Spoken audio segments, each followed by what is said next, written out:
என்ன ஆசீர்வாதமா? ஏண்டி, என் சொந்த பொண்ணுக்கு ஒரு பெத்தவளை என்ன ஆசீர்வாதம் கூட பண்ண முடியாம பண்ணிட்டு இப்போ உன் தங்கச்சிக்கு என்ன ஆசீர்வாதம் பண்ண வரணுமா? அப்படியெல்லாம் சொல்லாதீங்க அத்தை, ப்ளீஸ். புள்ளத்தாச்சியா இருக்கா, சபிக்காதீங்க அத்தை. என் தங்கச்சி உங்க வீட்டு வாரிச வயித்துல சுமந்துட்டு இருக்கா. எங்க மேல இருக்கிற கோவத்துல அவளை கஷ்டப்படுத்தாதீங்க அத்தை. அத்தை, நீங்க எங்களுக்காக வரலனாலும் தேவி வயித்துல வளர்ற குழந்தைக்காகவாது வாங்க. பெரியவங்க பண்ண தப்புக்கு ஒரு பாவமும் பண்ணாத அந்த குழந்தைய சபிக்காதீங்க. ஏய், வாய மூடு. என்ன புள்ளத்தாச்சி குழந்தை அது இதுன்னு சென்டிமெண்டா பேசி என் மனசை மாத்த பாக்குறியா?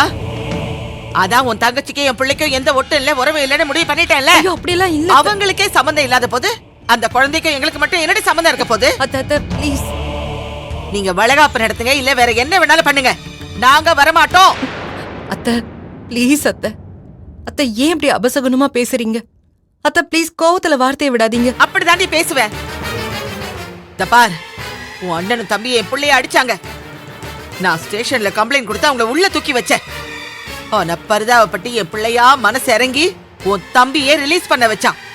அதையே காரணமா வச்சு என் பிள்ளை மனசு மாறிடுவான். நானும் எல்லாத்தையும் மறந்து உங்களை எல்லாம் மன்னிச்சு ஏத்துப்பேன்னு சொல்லி சிம்பத்தியா டிராமா பண்ணாம போயிடு. நீ நினைக்கிறது நடக்கும்னு மட்டும் நினைக்காத. அத்தை ப்ளீஸ்.